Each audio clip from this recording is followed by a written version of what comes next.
Selamat datang kepada seluruh peserta dalam acara kajian rutin Ormawa, Fakultas Matematika dan Ilmu Pengetahuan Alam Universitas Negeri Padang. Assalamualaikum warahmatullahi wabarakatuh. Waalaikumsalam warahmatullahi wabarakatuh. Yang terhormat, pembimbing Badan Eksekutif Mahasiswa, Keluarga Mahasiswa, Fakultas Matematika dan Ilmu Pengetahuan Alam Universitas Negeri Padang, Gubernur Badan Eksekutif Mahasiswa, Keluarga Mahasiswa, Fakultas Matematika dan Ilmu Pengetahuan Alam Universitas Negeri Padang, Wakil Gubernur Badan Eksekutif Mahasiswa, Keluarga Mahasiswa, Fakultas Matematika dan Ilmu Pengetahuan Alam Universitas Negeri Padang, Ketua Umum Forsia, Fakultas Matematika dan Ilmu Pengetahuan Alam Universitas Negeri Padang, Wali Kota Himpunan Mahasiswa, Jurusan Selingkuh, Fakultas Matematika dan Ilmu Pengetahuan Alam Universitas Negeri Padang, beserta jajaran, dan yang kami banggakan, peserta, panitia, dan tamu undangan. Dengan mengucapkan Bismillahirrahmanirrahim, acara kajian rutin Ormawa, Fakultas Matematika dan Ilmu Pengetahuan Alam Universitas Negeri Padang, Jumat 24 September 2021 dimulai. Mengawali acara, pembacaan ayat suci Al-Quran kepada saudara MSK disilakan. Assalamualaikum warahmatullahi wabarakatuh. Waalaikumsalam warahmatullahi wabarakatuh. A'udzu billahi minasy syaithanir rajim. Bismillahirrahmanirrahim. Ya ayyuhallazina amanu ista'inu bis-sabri was-salat. Innallaha ma'as sabirin.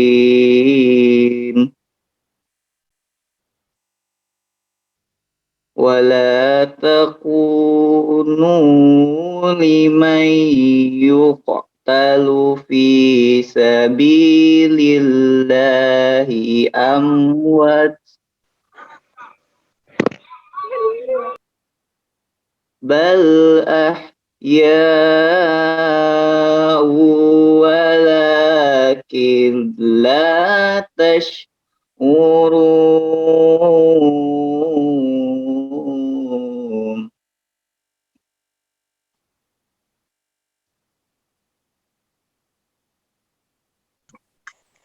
وَلَنَبْلُوَنَّكُمْ بِشَيْءٍ مِّنَ الْخَوْفِ وَالْجُوعِ وَنَقْصٍ مِّنَ الْأَمْوَالِ وَالْأَنفُسِ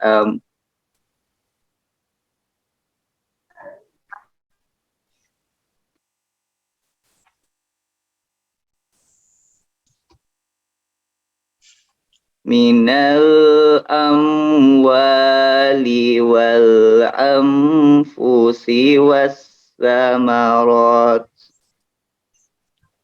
wa basyiris sabirin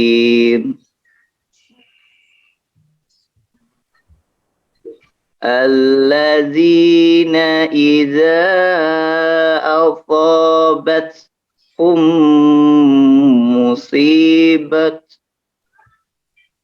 qalu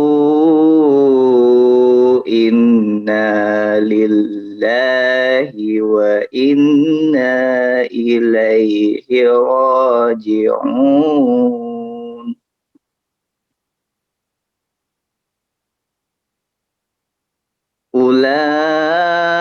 Ulaika alaihim salawatum min rabbihim wa rahmah wa ulaika humul muhtadun. Shadaqallahul azim.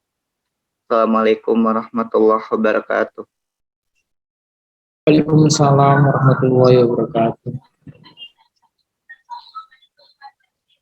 Kata sambutan Ketua Umum Forsia, Fakultas Matematika dan Ilmu Pengetahuan Alam Universitas Negeri Padang.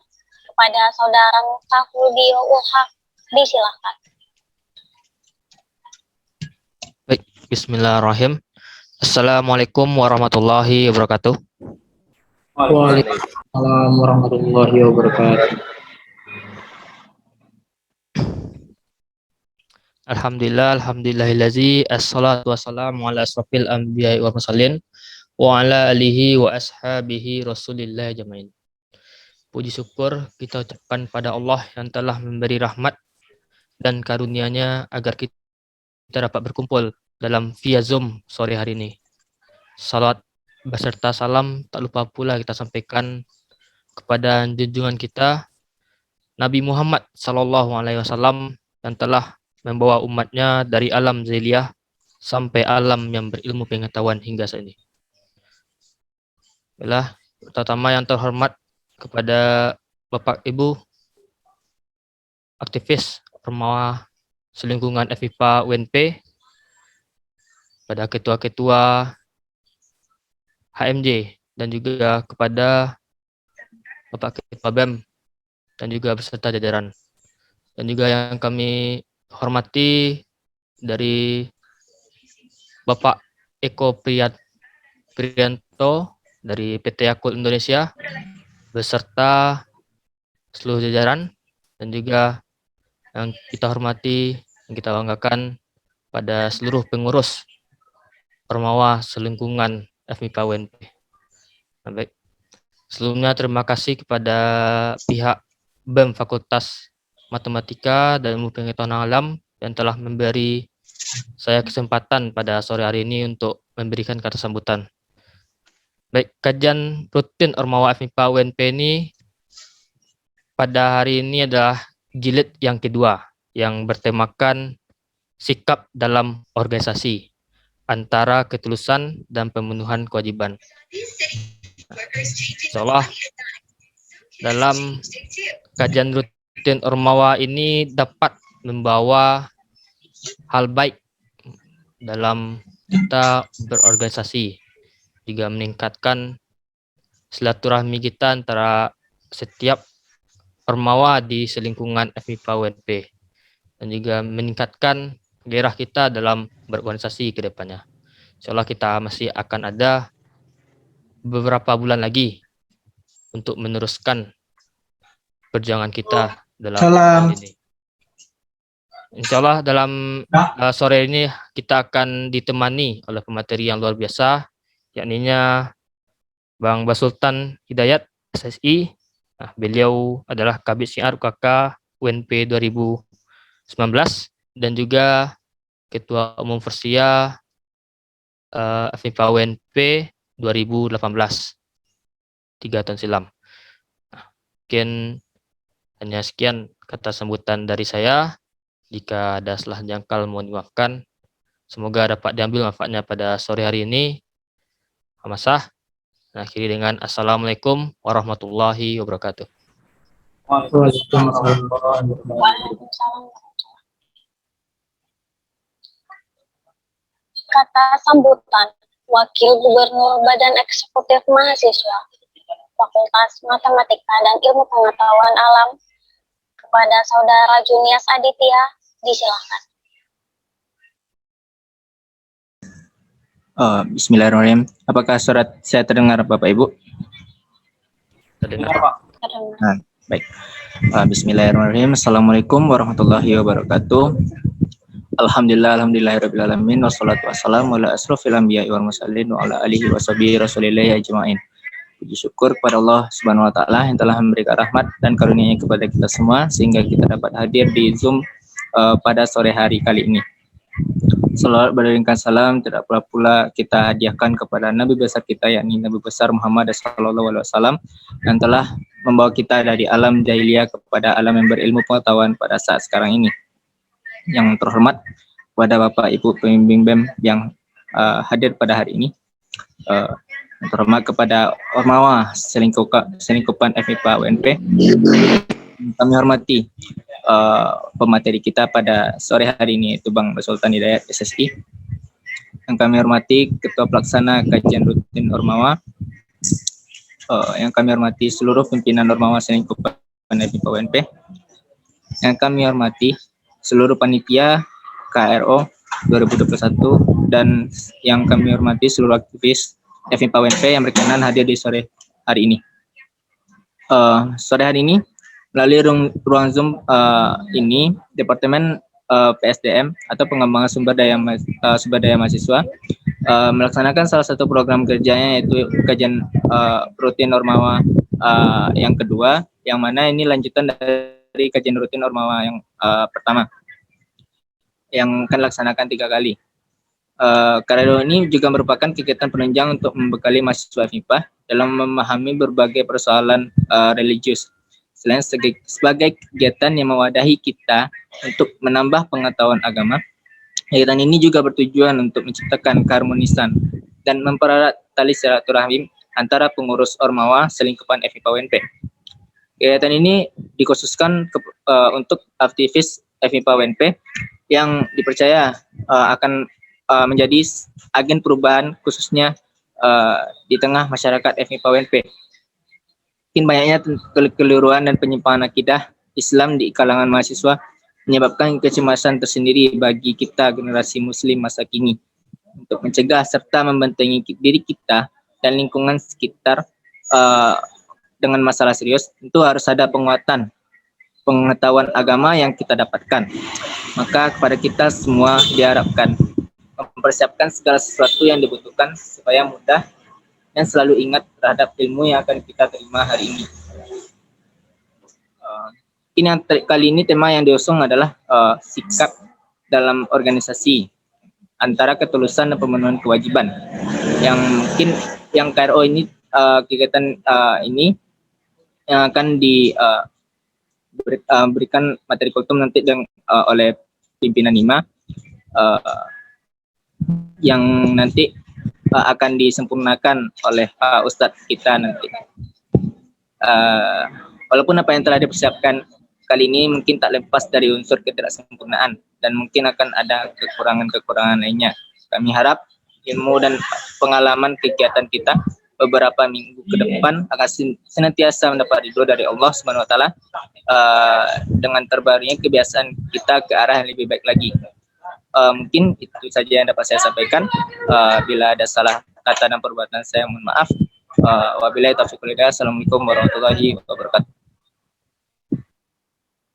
Waalaikumsalam warahmatullahi wabarakatuh. Pembacaan doa dipimpin oleh Saudara Ulil Amri Asri. Disilakan. Assalamualaikum warahmatullahi wabarakatuh. Waalaikumsalam warahmatullahi wabarakatuh.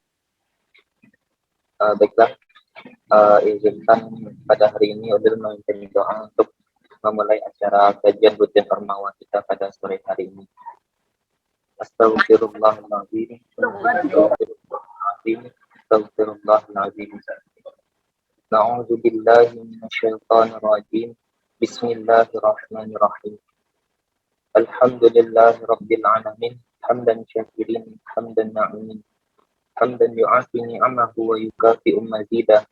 Ya Rabbana lakal hamdu kama yanbaghi li jalali wajhikal karim wa azimi sultanik.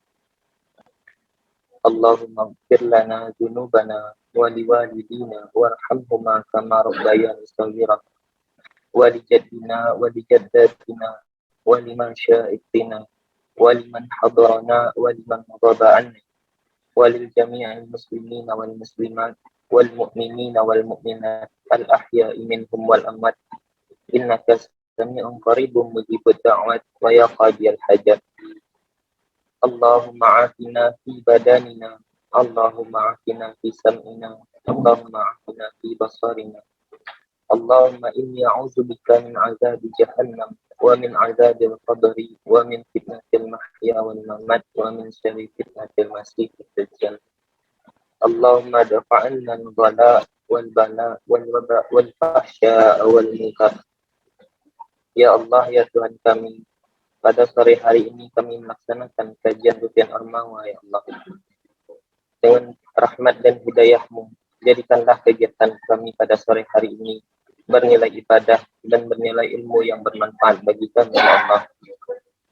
Ya Allah yang Maha Pengampun, berikanlah ampunan kepada para dosen-dosen kami, para guru-guru kami, pada para bapak ibu kami, pada orang tua kami, ya Allah, pada para pejuang-Mu, baik mereka yang masih hidup ataupun yang telah dulu, ya Allah. Ya Allah yang Maha Satu, Engkau yang Maha mempersatukan. Kami memohon perkuatlah tali silaturahmi di antara kami, ya Allah. Jangan Engkau biarkan ada perpecahan di antara kami. Kami ingin kuat dalam persatuan, agar kami dapat membanggakan jurusan, fakultas, ataupun kampus kami nantinya, ya Allah. Ya Allah, Engkau yang Maha mengabulkan doa. Kabulkanlah doa dan permohonan kami ini, ya Allah. Rabbana zalamna anfusana wa illa taghfir lana wa tarhamna lanakunanna minal khasirin. Rabbana atina fid dunya hasanah wa fil akhirati hasanah wa qina adzabannar. Bi fadlika subhana rabbika rabbil izzati amma yasifun wa salamun alal mursalin walhamdulillahi rabbil alamin. Assalamualaikum warahmatullahi wabarakatuh. Waalaikumsalam warahmatullahi wabarakatuh. Dengan mengucapkan Alhamdulillahirrabbilalamin, acara kajian rutin Ormawa Fakultas Matematika dan Ilmu Pengetahuan Alam Universitas Negeri Padang selesai. Saya Mahesa Aprilia. Wassalamualaikum warahmatullahi wabarakatuh. Acara selanjutnya akan dipandu oleh Saudara F. Irfan Wahyudi. Kepada Saudara F. Irfan Wahyudi, disilakan. Fadilah dan syarat. Baiklah, apakah suara saya kedengaran, abang-abang, kakak-kakak, dan teman-teman sekalian? Sudah jelas, Bang. Baiklah, Assalamualaikum warahmatullahi wabarakatuh. Waalaikumsalam warahmatullahi wabarakatuh. Baiklah, terima kasih kepada MC yang telah membuka acara kita pada sore hari ini. Sebelum itu, izinkan saya memperkenalkan diri. Perkenalkan, nama saya Muhammad Irfan dari jurusan Fisika, dan saya merupakan salah satu staf magang BEM KM FMIPA UNP, bidang Departemen Sosial dan Masyarakat. Nah, di sini saya diamanahkan untuk memimpin kegiatan acara kita pada sore hari ini. Hadirin sekalian, di sini acara kajian rutin Ormawa FMIPA jilid kedua merupakan acara yang disponsori oleh Kapolda Sumatera Barat dan PT Yakult Indonesia Persada. Nah, sebelum kita masuk ke acara yang pertama, yaitu presentasi sponsor yang dimana akan disampaikan oleh perwakilan PT Yakult Indonesia Persada oleh Bapak Eko Priyanto. Kepada Bapak dipersilahkan. Terima kasih sebelumnya kepada moderator. Terima kasih juga kepada MC, terima kasih juga kepada Ketua Umum Porsia FMIPA, terima kasih juga kepada Gubernur BM FMIPA ya, terima kasih juga kepada Ketua Panitia, terima kasih juga kepada para panitia semuanya, terima kasih juga kepada rekan-rekan semua yang hadir dalam kajian rutin Ormawa FMIPA ya. Nah, jadi Di sini kita santai aja, rileks aja. Mungkin sudah ada terpampang nama saya di situ, tapi alangkah bagusnya saya akan memperkenalkan diri dulu. Perkenalkan, nama saya Eko Prianto dari perwakilan PT Yakult Indonesia Persada. Jadi tak kenal makanya tak sayang makanya tak cinta makanya gagal menikah ya. Jadi saya akan coba izin share screen terlebih dahulu untuk memberikan materinya.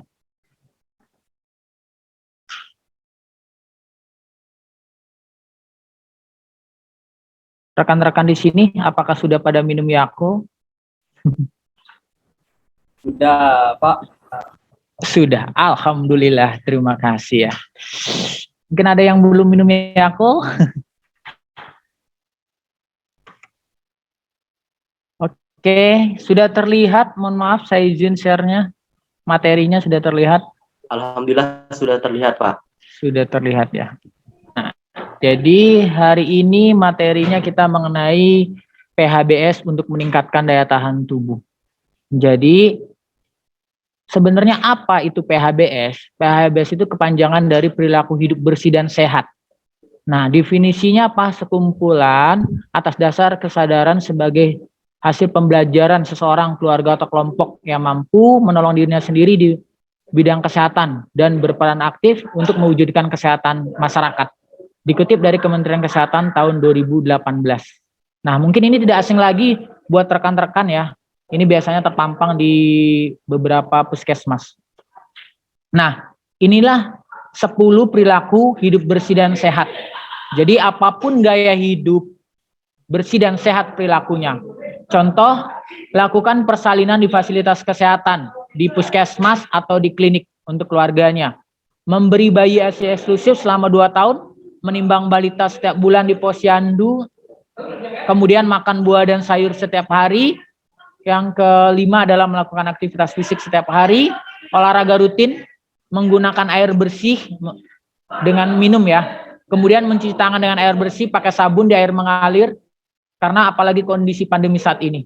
Memberantas sarang nyamuk minimal seminggu sekali, kita harus bersih-bersih, kontrakan, kosan, ataupun di rumah. Kemudian menggunakan jamban sehat sama tidak merokok.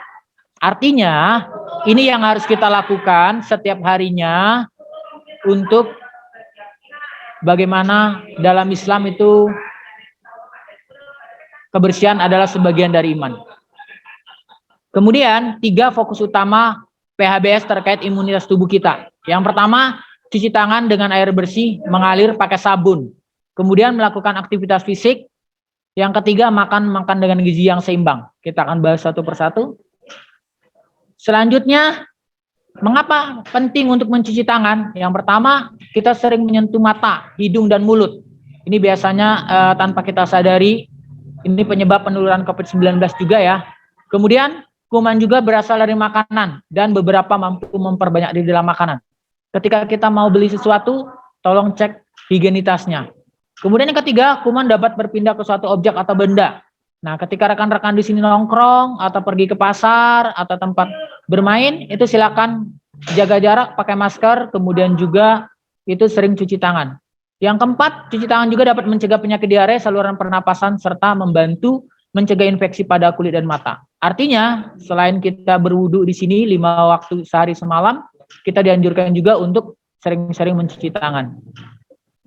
Nah, biasakan cuci tangan pakai sabun dengan air mengalir. Kapan saja harus mencuci tangan? Setiap kali tangan kita kotor, ini sudah pasti ya. Mengetik, memegang uang, kemudian sebelum dan sudah makan. Nah, terkadang di sini kita sering lupanya setelah bersin dan batuk. Padahal bersin dan batuk ini adalah sarangnya virus atau bakteri, sehingga bisa sakit. Oleh karena itu, mulai dari sekarang kita harus yang namanya cuci tangan. Nah, apabila air dan sabun benar-benar tidak sedia, pastikan menggunakan hand sanitizer dengan kadar alkohol yaitu 60% agar kumannya menjadi mati. Selanjutnya, ada yang tahu mungkin durasi cara mencuci tangan yang baik dan benar kira-kira berapa waktunya? Ada yang bisa jawab? 20 detik, Pak. 40 detik. Ya, terima kasih ya. Jadi untuk waktunya itu 40 sampai 60 detik atau lebih kurang 1 menit. Ini anjuran dari WHO ya. Jadi ada 10 langkah atau 11 langkah yang harus kita lakukan. Nah, jadi ada slogan selamatkan nyawa, bersihkan tangan Anda. Apalagi kondisi pandemi saat ini yang mudah-mudahan cepat berakhir ya. Amin. Selanjutnya, yang kedua aktivitas fisik. Aktivitas fisik adalah serangkaian tubuh yang dikebatkan kerja otot rangka untuk meningkatkan serta energi. Dikutip dari Kementerian Kesehatan. Menurut anjuran Kemenkes, aktivitas fisik dilakukan selama 30 menit per hari atau 15 menit per hari. Nah, aktivitas fisik terbagi menjadi 3. Yang pertama high level, aktivitas tinggi. Ini biasanya dapat menurunkan fungsi imun, terjadi pada atlet profesional, seperti angkat besi, skipping, lari, badminton, dan lain sebagainya. Kemudian ada aktivitas sedang, yaitu bisa meningkatkan perlindungan terhadap infeksi. Contohnya bersepeda, jogging, senam, angkat beban ringan. Kemudian ada yang aktivasi low level. Ini biasanya sering dilakukan ya, mengetik, membawa hewan peliharaan karena mampu meningkatkan sel darah putih yang merupakan komponen pada sirkulasi darah. Selanjutnya, meningkatkan kekebalan tubuh dengan gizi yang seimbang. Jadi asupan gizi yang baik akan membuat daya tahan tubuh menjadi kuat sehingga memiliki perlindungan secara optimal. Contoh, di piringku ini ya, lauk pauk 2-4 porsi, buah-buahan 2-3 porsi, makanan pokok dan sayur-sayuran 3-4 porsi. Menurut rekan-rekan sebaiknya makan dulu atau makan buah-buahan dulu? Sebaiknya. Buah-buahan dulu, Pak. Oke, benar sekali ya. Sebaiknya makan buah-buahan dulu karena penyerapan gizinya itu jauh lebih baik, sekitar 15-30 menit sebelum makan nasi. Nah, jadi ketika makan kita harus seling-selingi atau bervariasi atau beraneka ragam agar asupan gizi dalam tubuh kita itu semakin baik dan penyerapan gizi di usus juga bisa berjalan dengan baik. Kesimpulannya, jika daya tahan tubuh tetap optimal, maka tubuh akan menjadi kuat, tidak mudah sakit. Nah, dengan menerapkan PHBS di lingkungan tempat kita tinggal ataupun di lingkungan keluarga kita, masyarakat mampu menciptakan lingkungan dan meningkatkan kualitas hidup. Jadi menurut Dr. Minori Sirota, usus yang sehat adalah kunci umur panjang. Saat ini usia Yakul sudah 30 tahun di Indonesia, sedangkan di dunia usia Yakul 86 tahun. Mungkin ada yang sudah lahir? Belum ya? Belum, Bang. Oh iya, belum. Jadi mungkin dari kakaknya atau di sini ada alumninya ya yang sudah hadir. Nah, dalam kondisi seperti sekarang ini senantiasa harus melakukan pola hidup sehat agar daya tahan tubuh tetap terjaga karena mencegah lebih baik daripada mengobati. Ikuti juga anjuran dari pemerintah 5M, memakai masker, menjaga jarak, mencuci tangan di air mengalir, menghindari kerumunan, sama mengurangi mobilitas. Selanjutnya, ini ada video singkat dari Yakul tentang pabrik Yakul. Selamat menonton, selamat menyaksikan.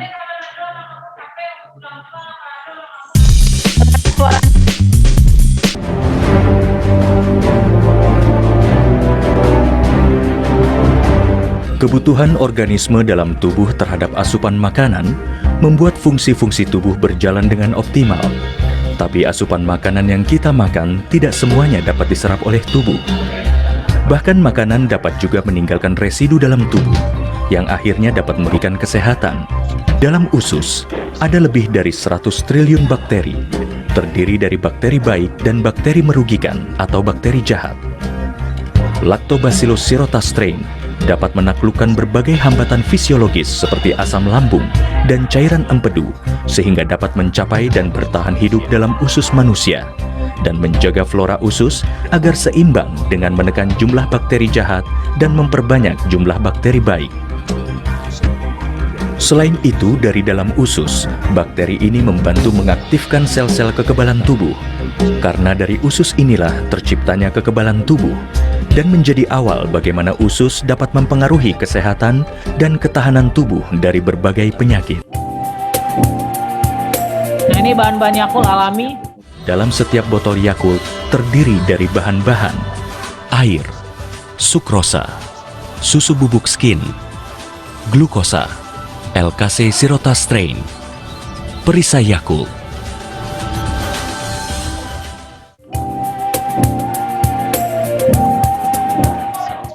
direct sales yang memiliki angkutan berpendingin khusus menyiapkan untuk kebutuhan wilayah kerjanya. Distribusi Yakult dengan direct sales ini dilakukan dengan jumlah yang cukup besar karena direct sales mendistribusikannya langsung ke toko-toko, kantin, minimarket, atau pedagang yang juga telah memiliki alat penyimpanan yang sesuai dengan standar Yakult pada suhu 0 sampai 10 derajat Celcius. Jaringan distribusi lainnya adalah dengan Yakult Lady. Mereka adalah para ibu rumah tangga yang bekerja sebagai duta Yakult di masyarakat. Mereka bertugas melakukan propaganda selain juga sebagai sales.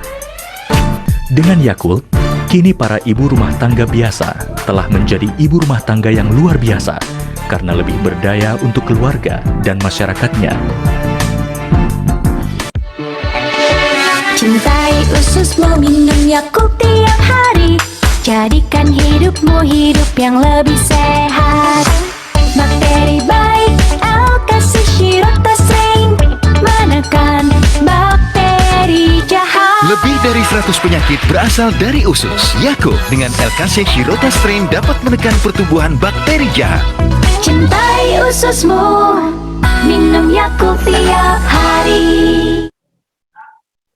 Oke, terima kasih. Tadi di akhir acara jangan lupa minum Yakult setiap hari. Mungkin kita buka 1 atau 2 pertanyaan aja dari rekan-rekan di sini yang mau bertanya, silakan sebelum saya tutup.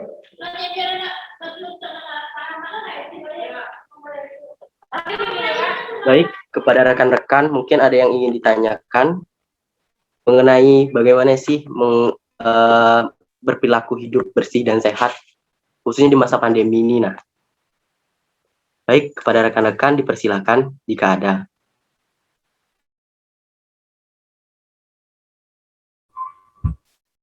Baik Bapak, saya izin bertanya. Baik, kepada Bang Ilham dipersilakan. Baik, terima kasih. Perkenalkan, nama saya Ilham Saputra, saya mahasiswa Fisika, Fakultas Matematika dan Pengetahuan Alam Universitas Negeri Padang. Saya ingin bertanya mengenai Yakult, Bang. Ini kenapa Yakult ini kemasannya sangat kecil, Bang? Kenapa tidak ada kemasan yang lebih besar? Karena banyak manfaatnya, bisa membuat kemasan yang lebih besar gitu, Bang. Terima kasih, Bang. Oke. Terima kasih Bang Ilham. Tepuk tangan dulu buat Bang Ilham ya. Jadi pertanyaan yang sangat luar biasa sekali. Jadi kalau untuk kemasan Yakult, kita buat ini sebenarnya emang ini ya, sangat unik. Karena dirancang khusus memiliki pinggang botol yang mudah dipegang. Kenapa kemasannya tidak besar? Karena kenapa? Di sini 1 botol Yakult itu mengandung lebih dari 6,5 miliar bakteri baik Alkasi Shiroktastrain yang jumlahnya sudah cukup untuk memperoleh manfaatnya. Ketika dikonsumsinya lebih, tidak ada efek sampingnya. Nah, kalau untuk kemasan besar, itu silakan boleh konsumsi air mineral saja, ya Bang. Jadi kalau Yakult nggak cukup 1, pasti mau nambah dan nambah. Cuma dari kita, dengan menjadikan Yakult 1 botol, kesehatan usus dapat terjaga, mencegah lebih baik daripada mengobati. Seperti itu Bang Ilham.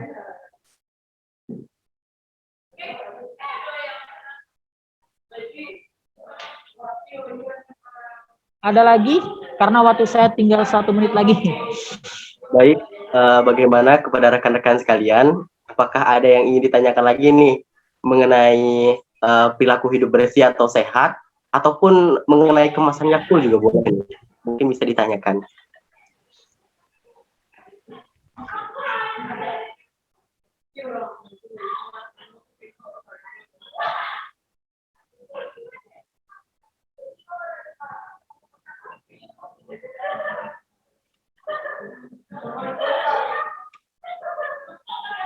Nggak usah takut, nggak usah ragu, silakan. Satu pertanyaan lagi, nanti kita akan tutup.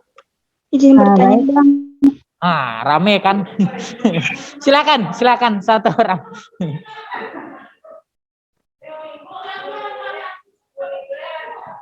Baik, dipersilahkan kepada siapa tadi yang ingin bertanya?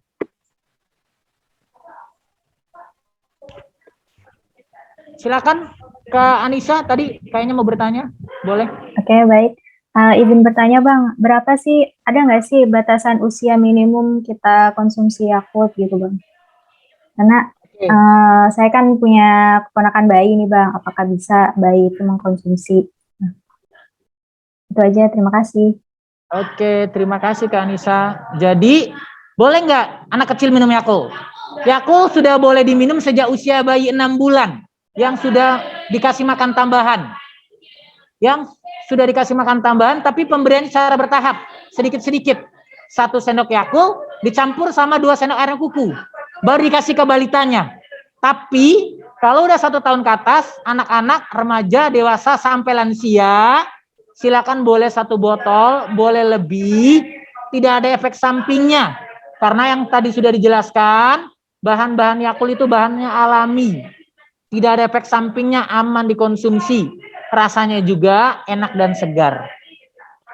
Oke, terima kasih banyak kepada rekan-rekan semuanya. Karena waktu saya sudah habis, saya tutup. Ya Bang moderator ini, Bang Muhammad, Bang Ilham, Ketua Panitia dan semuanya. Terima kasih banyak atas waktunya. Sebenarnya saya pengen lama, tapi saya nggak enak, udah dibatasin. Semoga sekeluarga selalu sehat, murah rezekinya, lancar kajian rutin Ormawanya. Silakan kalau emang ada mau sponsor hubungi saya aja langsung, karena emang bagian sponsor saya langsung sendiri yang akan menangani. Kita hanya memberikan paling seperti ini aja edukasi. Mohon maaf bila ada kesalahan kata. Saya ucapkan terima kasih banyak. Mohon lift. Semoga sukses buat kampus UNP termasuk di BEM FMIPA-nya ya. Wabillahi taufiq wal hidayah. Assalamualaikum warahmatullahi wabarakatuh. Waalaikumsalam warahmatullahi wabarakatuh. Baik, terima kasih kepada Pak Eko yang telah menyampaikan materi yang sangat-sangat bermanfaat untuk diri kita sendiri, untuk saya sendiri, bahkan teman-teman sekalian, yang dimana materi ini sangat-sangat penting, apalagi kita di masa-masa yang terbilang pancaroba dengan macam-macam bakteri, virus, bahkan penyakit. Jadi diharapkan kepada teman-teman sekalian, mungkin bisa diterapkan tuh tips dan trik dalam menjaga perilaku hidup bersih dan sehat. Dan yang paling utama dan paling penting yaitu jangan lupa minum Yakult. Karena Yakult, cintai ususmu, minum Yakult setiap hari. Wis, mantap. Jangan lupa minum Yakult. Iya, makasih. Sama-sama Pak. Baik, kita lanjutkan ke acara selanjutnya, yaitu penyampaian kultum oleh 2 orang hebat. Yang pertama oleh 2 orang hebat dari yang pertama adalah Wali Kota Himpunan Mahasiswa Jurusan IPA, Fakultas Matematika dan Ilmu Pengetahuan Alam, oleh Saudara Nipzon Nathori. Kepada Bang Nipzon, dipersilahkan. Assalamualaikum warahmatullahi wabarakatuh. Waalaikumsalam warahmatullahi wabarakatuh. Alhamdulillahi rabbil alamin. Nahmanuhu wa nasta'inuhu wa na'udzu billahi min syururi anfusina wa min sayyiati a'malina. Man yahdihillahu fala mudilla lahu wa man yudlilhu fala hadiyalah. Asyhadu an la ilaha illallah wa asyhadu anna Muhammadar Rasulullah. Allahumma salli ala sayyidina Muhammad wa ala alihi sayyidina Muhammad. Rabbi shrah li sadri wa yassir li amri wahlul 'uqdatam min lisani yafqahu qawli. Amma ba'du. Pertama, marilah kita semua bersama-sama untuk selalu senantiasa mengucapkan rasa puji dan syukur kita kehadirat Allah Subhanahu wa taala, karena yang mana pada sore hari yang berbahagia ini Allah masih memberikan kita nikmat iman, nikmat kesehatan, dan bahkan nikmat kesempatan sehingga kita masih dapat bersama-sama menghadiri acara kajian rutin Ormawa selingkungan FMIPA. Kemudian salawat dan salam tak lupa selalu kita curahkan kepada baginda alam, yakni Nabi besar Muhammad sallallahu alaihi wasallam, dengan senantiasa mengucapkan Allahumma salli ala Sayyidina Muhammad wa ala alihi Sayyidina Muhammad. Baiklah, sesuai rundown acara, sepertinya memang dari jadwal giliran dari HMJ Pendidikan IPA untuk melaksanakan kultum. Adapun judul kultum yang akan saya bawakan pada sore hari ini tidak lepas kaitannya dengan sifat dalam berorganisasi. Seperti yang kita tahu, rekan-rekan semua, teman-teman, abang-abang dan kakak-kakak itu merupakan sekarang ini sedang dalam ruang lingkup berorganisasi. Jadi dalam berorganisasi tentu ada halnya hal-hal atau sifat yang harus memang kita lakukan, hal-hal sifat yang memang jadi landasan kita untuk dalam berorganisasi. Jadi Allah telah berfirman dalam Quran surat Al-Ahzab ayat 21, laqad kana lakum fi Rasulillahi uswatun hasanah. Sungguh telah ada pada diri Rasulullah itu suri tauladan bagimu. Dan memaknai surat Al-Ahzab ini, kita sebagai seseorang yang berorganisasi tentu dapat mengambil contoh sifat-sifat yang baik bagaimana dari seorang Rasulullah Shallallahu Alaihi Wasallam dalam kepemimpinannya, dalam berorganisasinya, juga dapat memberikan kita contoh yang baik dan dapat kita laksanakan dalam berorganisasi. Jadi adapun sifat-sifat yang dapat kita contoh yang dapat kita laksanakan dalam berorganisasi, yaitu yang pertama ada sifat wajib. Mungkin dari teman-teman semua sudah tahu apa itu sifat wajib Rasul. Yang pertama ada sidik. Sidik artinya benar. Benar dengan maksud seorang Rasul itu selalu benar dalam perkataan dan perbuatannya. Jadi menyikapi hal ini dalam berorganisasi, kita juga hendaknya untuk selalu berusaha menyampaikan hal-hal yang benar dalam perkataan dan perbuatan. Kemudian amanah. Amanah itu artinya dapat dipercaya. Seperti yang kita tahu, kita semua di organisasi ini mempunyai amanah masing-masing. Yang mana amanah itu telah dipercayakan kepada kita dan insya Allah akan kita laksanakan di kepengurusan kita. Jadi sifat amanah ini sangat perlu untuk berorganisasi, karena amanah ini merupakan mereka yang dapat dipercaya untuk menyampaikan seluruh pesan yang diperintahkan oleh Allah tanpa ditambah atau dikurangi. Kemudian ada tabligh. Tabligh artinya menyampaikan wahyu. Mungkin ini hanya untuk Rasul saja ya. Seorang Rasul itu menyampaikan wahyu Allah kepada manusia, sekalipun untuk menyampaikannya sangat pahit. Kemudian yang terakhir itu ada fatonah. Fatonah artinya cerdas. Kemudian dengan sifat ini diharapkan kepada kita dalam berorganisasi cerdas dalam membuat keputusan, itu mungkin dalam seorang pemimpin cerdas dalam membuat keputusan, cerdas dalam menyikapi hal-hal yang terjadi selama masa kepemimpinan, dan cerdas dalam berbagai hal lainnya.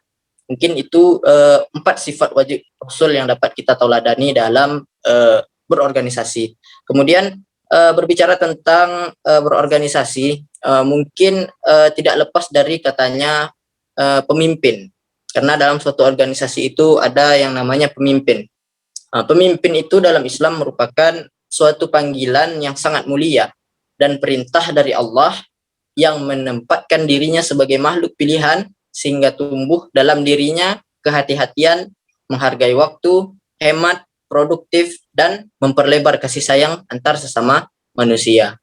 Jadi dari pengertian yang telah saya sebutkan tadi, dapat kita simpulkan bahwa dalam menjadi seorang pemimpin, tentu saja di sini ada berbagai macam pemimpin dari ormawa selingkungan FMIPA. Dengan menjadi seorang pemimpin itu hendaknya tumbuh dalam diri kita itu rasa kehati-hatian. Kemudian menghargai waktu, hemat, produktif, dan memperlebar kasih sayang. Mungkin hanya sekian yang dapat saya sampaikan. Mudah-mudahan kultum yang saya bawakan bermanfaat untuk kita semua. Mohon maaf apabila ada salah kata. Saya akhiri. Wabillahi taufiq wal hidayah. Assalamualaikum warahmatullahi wabarakatuh. Waalaikumsalam warahmatullahi wabarakatuh. Baik, terima kasih kepada Bang Ibton Nathori yang sudah menyampaikan kultum yang sangat bermanfaat, di mana dapat disimpulkan bahwa kita harus menerapkan nih bagaimana sikap-sikap dalam berorganisasi yang sesuai dengan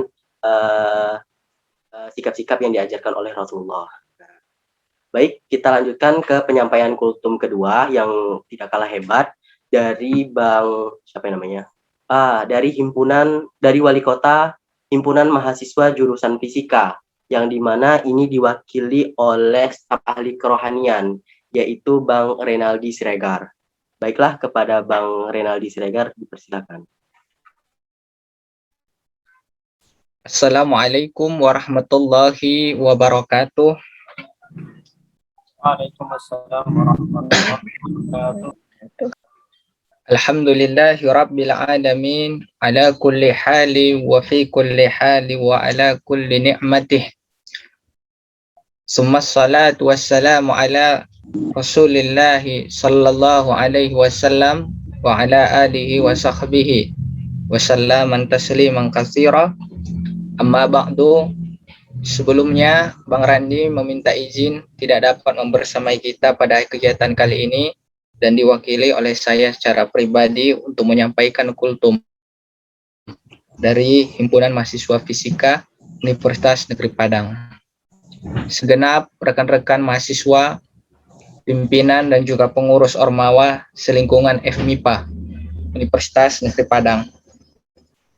Adapun yang ingin saya sampaikan dalam kultum kali ini adalah berkaitan dengan dalam hal menjalankan kewajiban kita sebagai pengurus organisasi, dapatlah kita semestinya menanamkan sifat keikhlasan. Karena sesungguhnya keikhlasan itulah buah dari sebuah ketulusan. Ketulusan yang dimaksud bahasa asing dalam agama adalah ikhlas. Perintah yang telah diperintahkan, larangan yang telah dilarang, kerjakanlah sebagai kewajiban, tetapi di samping itu tentu hal itu haruslah didasari pada keikhlasan. Saya teringat dengan kisah ketika Rasul Shallallahu Alaihi Wasallam itu diperintahkan hijrah dengan para sahabat dari Makkah ke Madinah. Turun ayat dalam Quran surah An-Nisa ayat 110, A'udzubillahi minasyaitonirrajim, Bismillahirrahmanirrahim. Wa may yuhajir fi sabilillahi yajid fil ardi muragaman katsiran wa sa'ah. Dan sesiapa saja kata Allah yang dia berhijrah di jalan Allah, maka dia akan menemukan tempat hijrah yang luas di bumi ini dan rezeki yang banyak. Turun ayat berhijrah, maka banyak orang yang mau, ada pula yang tidak. Kenapa ada orang sudah sukses dia di kota Makkah tapi disuruh dia meninggalkan Makkah itu? Datang perintah berhijrah karena Makkahnya sudah tidak bisa lagi ditempati. Harus berhijrah. Maka dalam hal ini ada golongan yang berhijrah. Dia laksanakan kewajiban tapi tidak didasari dengan keikhlasan.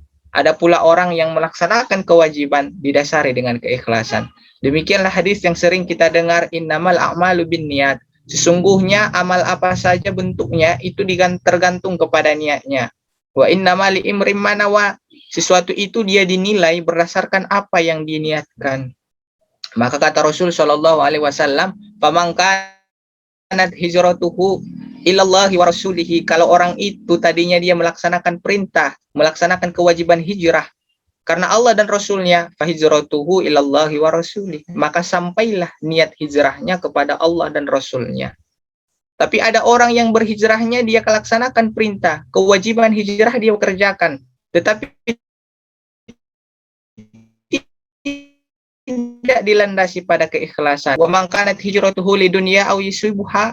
orang itu tadi kalau dia hijrahnya karena dunia dan segala kepentingannya, apakah karena dia ingin berdagang ke Madinah lalu dia pergi hijrah, au imro'atin yang kihuha, atau karena ada seorang gadis yang cantik yang ada di Madinah lalu ia ingin menikahinya lalu dia datang ke Madinah, dia berhijrah dengan alasan itu, fahizratuhu ila ma hajara ilaih, maka sampai niatnya itu hanya pada apa yang diniatkan, tidak sampai kepada Allah dan Rasulnya. Maka oleh karenanya itu adalah kerjakanlah segala apa yang sudah menjadi kewajiban supaya dia bernilai di hadapan Allah, tentu landasilah dengan keikhlasan. Seperti apa yang telah disampaikan oleh abang anda kita tadi, bahwasanya kita saat ini sedang berada pada kondisi mengurus orang banyak, mengurus organisasi, maka bagaimana dia mendatangkan nilai? Jangan kita datangkan nilai sekedar di dunia saja, artinya mengerjakan kewajiban sekedarnya saja, tapi datangkanlah nilai yang bernilai pahala. Bagaimana caranya? Diawali kata lillahi ta'ala, semua harus karena Allah Ta'ala, supaya bernilai, bermanfaat di akhirat, tidak di dunia saja. Terakhir, mudah-mudahan kita semua mendapatkan lindungan dari Allah Subhanahu wa Ta'ala, dapat kita menjalankan segala aktivitas kita, dipermudah segala urusan kita. Dan hadis Nabi SAW, kullukum ra'in wa kullukum mas'ulun ar ra'iyatihi. Setiap kamu adalah pemimpin, dan ingatlah setiap pemimpin itu dia akan dimintai pertanggungjawaban atas apa yang ia pimpin. Pemimpin atas diri sendiri, pemimpin dalam keluarga, pemimpin dalam organisasi, semua akan ditanya. Kemana waktu ketika kamu jadi ketua? Kemana waktu ketika kamu jadi staf? Dan lain sebagainya. Itu akan ditanya. Oleh sebab itu, isilah semua itu dengan kegiatan, dengan aktivitas. Tapi ingat, landasilah semuanya dengan keikhlasan. Illa iyyahu mukhlishina lahuddin. Semata-mata hanyalah ikhlas dalam menjalankan agama. Kita menyembah Allah Subhanahu wa Ta'ala. Itulah definisi daripada kehidupan kita. Wa ma khalaqatul jinna wal insa illa liya'budun. Semua kalau dilandasi karena Allah, itulah yang disebut jadi ibadah.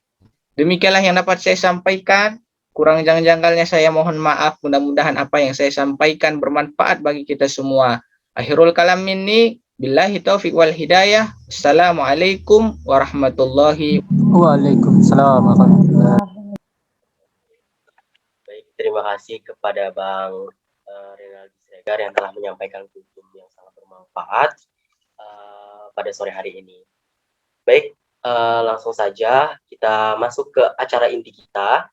Tapi sebelum itu, di kolom chat sudah dikirim tata tertib untuk kegiatan kita pada hari ini. Nah, diharapkan kepada peserta dapat menaati serta mematuhi aturan-aturan yang berlaku. Baik, kita langsung saja masuk ke acara inti, yaitu penyampaian materi oleh pemateri kita, yaitu Bang Sultan Hidayat SSI. Assalamualaikum Bang Sultan. Assalamualaikum Bang Sultan. Waalaikumsalam warahmatullahi wabarakatuh. Ya, Pak. Gimana Bang kabarnya Bang?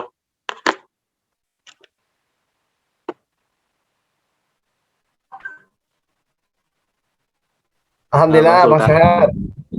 Sehat. Ya, alhamdulillah. Baik. Sorry. Bang Sultan merupakan pemateri yang akan menyampaikan materi tentang sikap dalam organisasi antara ketulusan dan pemenuhan kewajiban. Nah, tetapi sebelum kita masuk ke penyampaian materi, akan lebih baiknya kita mengenal lebih dalam nih tentang siapa sih Bang Sultan Hidayat ini. Nah, mungkin dari panitia bisa share screen.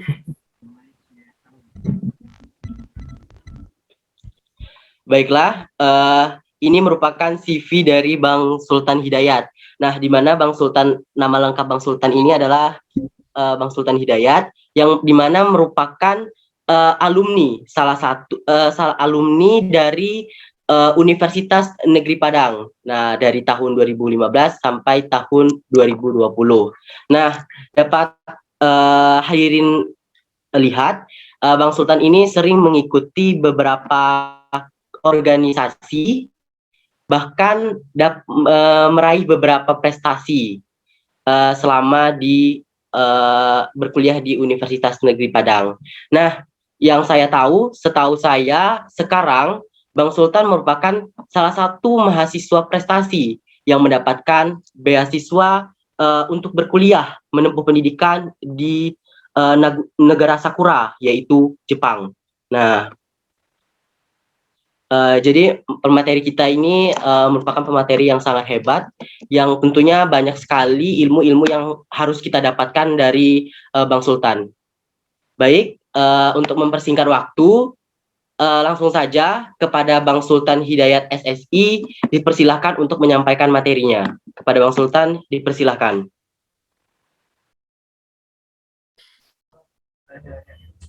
Bismillahirrahmanirrahim. Assalamualaikum warahmatullahi wabarakatuh. Waalaikumsalam warahmatullahi wabarakatuh. Ya, baik. Terima kasih atas moderator kesempatannya dan juga panitia. Sebelumnya suara abang kedengaran tadi?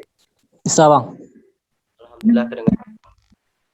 Ya, karena Telkomsel jaringan ya, jadi mungkin mengaruh juga ke jaringan abang karena menggunakan Telkomsel. Nanti kalau memang kurang keras atau lain sebagainya mohon dikabari saja. Apalagi itu backgroundnya izin juga karena background dari panitia belum dipakai ya, ataupun belum terkirim mungkin. Jadi background saya berbeda. Oke, adik, nggak masalah ya. Oke, pertama sangat besar ya, tentunya kepada adik semua. Ini angkatan 18, 19. Iya, angkatan berapa aja tadi? Moderator? Angkatan 18-19 Bang. Iya, baik. Sedikit bernostalgia tadi, karena sebenarnya tiap masa itu pasti ada pemimpin-pemimpinnya ya, gitu. Kalau ibaratnya ada agent of change, sebenarnya kita tidak boleh menjadi agent of change, tapi kita harus menjadi leader of change ya, pemimpin perubahan. Maka bernostalgia sedikit ketika tahun 2015 saya masuk, abang masuk, sampai ya pergolakan-pergolakan di kampus tamat 2020 gitu ya, 5 tahun gitu. Dan Masya Allah, dan itu progresnya bagus untuk organisasi kita, khususnya itu di MIPA gitu ya. Di mana masing-masing tahun, per tahun itu pasti ada orang-orang kreatif gitu ya, yang masuk dalam kepengurusan masing-masing organisasi gitu. Teringat juga dahulu ketika amanah abang di Forsia atau dahulu gitu ya. Begitu pada teman salah satu sahabat juga di BEM gitu. Kita membuat salah satu kolaborasi juga seperti ini. Begitupun teman-teman di Hima yang semua angkatannya 2015 ketika itu. Dan alhamdulillah berlanjut ya di masa adik sekarang gitu. Dan nampaknya lebih kreatif sepertinya gitu ya. Dengan pandemik pun tidak mengurangi daripada kekreativitasan adik-adik semua. Itu apresiasi yang sangat besar ya bagi kami semua ketua Ormawa 2015 kepada adik-adik semua ya. Itu yang pertama. Kemudian yang kedua, sebenarnya kemarin agak sedikit heran juga kenapa panitia mengabari abang gitu, mengabari saya terkait pemateri, karena sebenarnya tidak terlalu banyak, kita juga masih fakir ilmu di sini gitu ya. Yang membedakan hanya tahun masuk gitu ya. Abang 2015, adik 2018 ke bawah. Tapi kalau untuk pengalaman itu mungkin tidak jauh beda kita. Jadi kita lebih sharing-sharing. Apalagi tadi ketika melihat kultum dari wali kota, Masya Allah, amazingnya itu dapat banget gitu ya. Wali kota IPA, wali kota fisika tadi, itu luar biasa gitu ya. Sehingga materi-materi terkait keilmuan dan khusus keagamaan mungkin ditumpangkan saja kepada adik-adik sebelumnya terkait amanah gitu ya, bahwasanya emang sejatinya jika amanah tersebut itu sudah berada di kita gitu ya, maka pantang bagi kita untuk tidak melaksanakan dengan sebaik-baiknya gitu. Seperti yang disampaikan oleh wali kota sebelumnya gitu ya, kita review saja ya, karena sudah disampaikan bahwasanya masing-masing kita akan diminta pertanggungjawaban. Apalagi ceritanya kasusnya kalau kita di organisasi secara umum kita menawarkan diri gitu ya. Apalagi kita misalnya punya niat ya untuk bergabung di BEM gitu. Punya niat untuk bergabung di Hima. Kalau misalnya seperti itu sangat memalukan sekali kita yang awalnya menggebu-gebu masuk ke hima, masuk ke BEM, ke BPM gitu ya, atau masuk ke Forsia, tapi ketika sudah ada amanah di punggung kita, kita berleha-leha.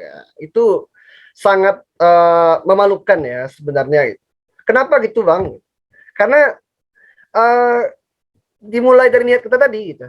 Kecuali kalau dipaksa gitu ya. Misal kamu jadi ketua BEM, gitu. Gubernur BEM, kamu jadi ketua hima atau wali kota hima gitu.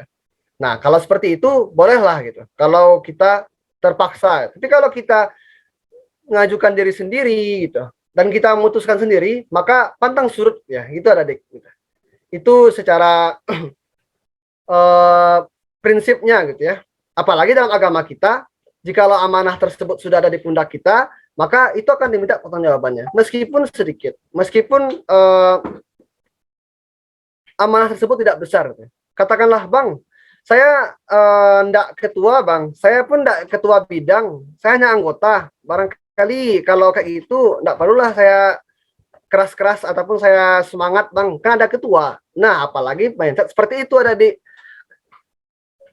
Sedangkan nanti di pertanggungjawaban itu enggak ada ceritanya. Barisan ketua langsung dipertanggungjawabkan dahulu, atau dan ini barisan anggota kok ada usah dikasih pertanggungjawaban ketua, seperti itu. Tapi masing-masing kita, baik itu jadi ketua, jadi wali kota, gubernur, ketua Forsia, baik ketua BPM, ataupun jadi anggota kecil, adik-adik kita semua itu akan diminta pertanggungjawaban. Nah, gitu. Jadi kasusnya Bang, apakah ketika kita menjadi selaku pemimpin dalam organisasi, misalnya seperti wali kota atau gubernur, kita menjadi punya pintu khusus untuk masuk surga Bang? Gitu. Tidak gitu ya. Tapi sama, semua kita sama.